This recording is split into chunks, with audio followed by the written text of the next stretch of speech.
There's a direct correlation between celebrating your wins and wanting to do more of them. See, when I was broke, and I was broke longer than I've been rich, you know what I'd always do when I'd walk into a store? I'd never get what I wanted. I'd always check the price tag.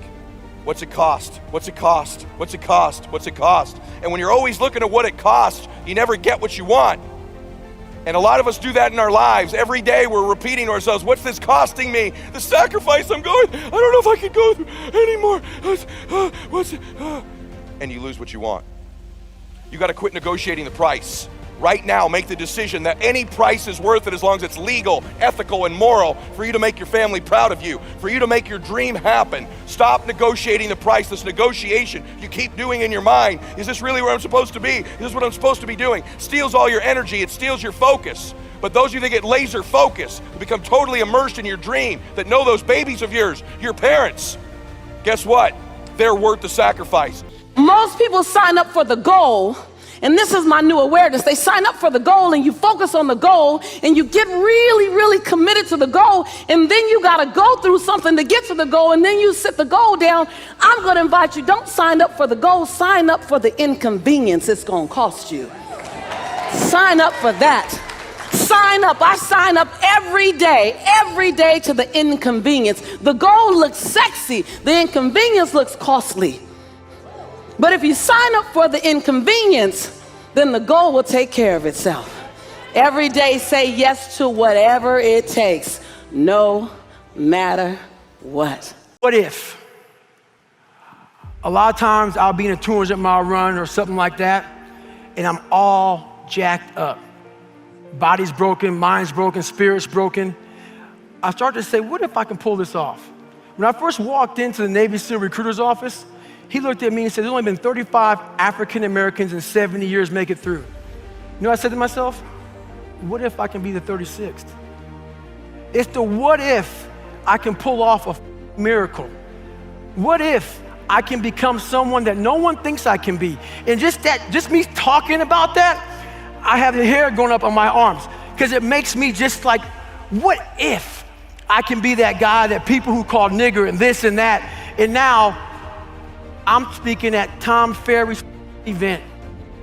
I want you to know something, that the bigger your dream is, I want you to understand the harder the grind. There, listen to me. Luck is for leprechauns, and you ain't green.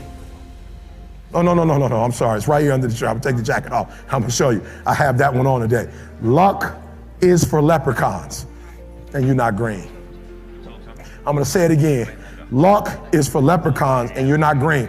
I'm not bringing you a fairy tale. What I am telling you is that if you're willing to go beast mode, you can have whatever you want. I'm a living example.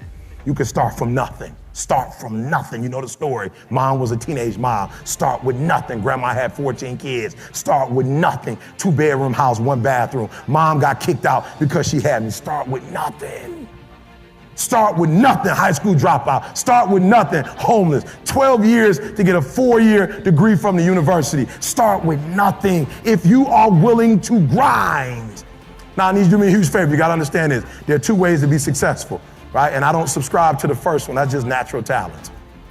All right? And I just don't believe people who are naturally talented are better than me. I believe effort, and you've heard me say it. Your mama might come from privilege.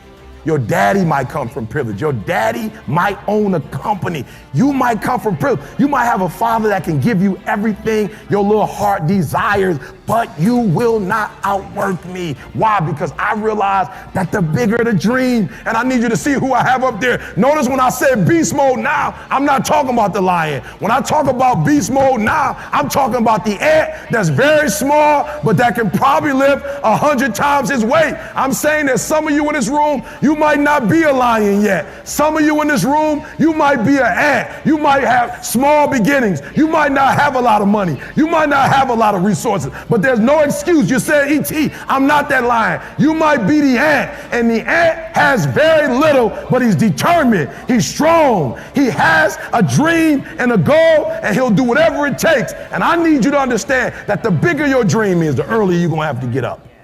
The longer you're going to have to stay up. The bigger your dream is, the more effort you're going to have to put in. And for those of you who raise your hand and put up 70%, you'll never see it.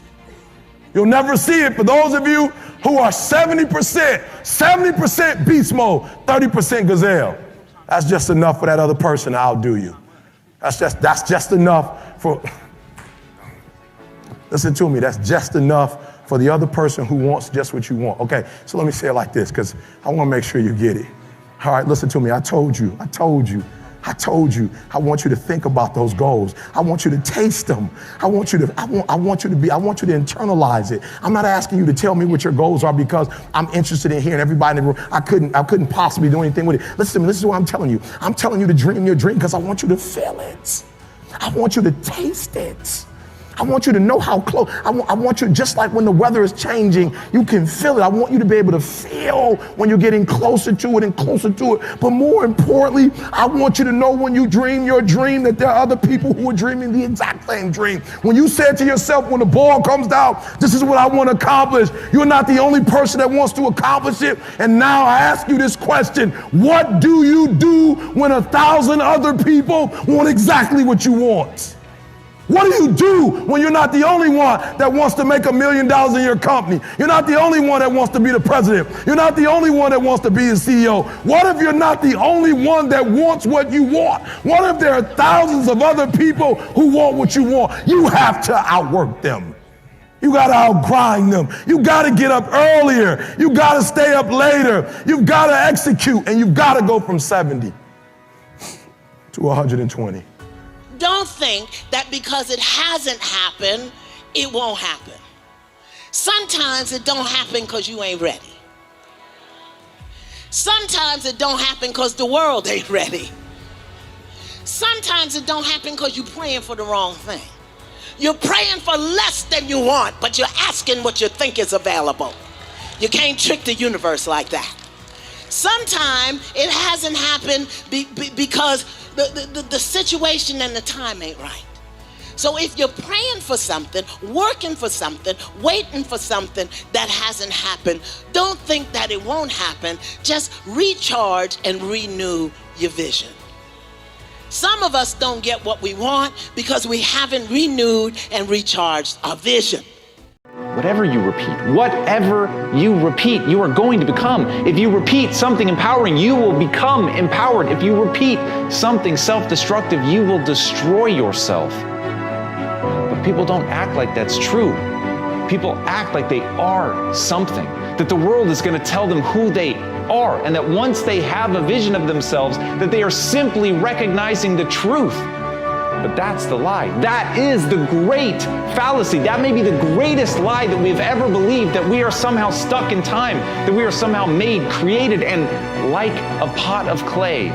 The only thing left is to break and start over, but that's not how it works. The way that the human mind works, we are completely malleable, and we are shaped entirely by what we hold in our minds. So take control of that process. Decide who you want to become, and no matter how fake it feels at first, you've got to go down the process of repetition and shaping yourself the way that a sculpture creates that ultimate work of mastery. Piece by piece, bit by bit, day after day with intention, so that you can finally reveal what you want to be.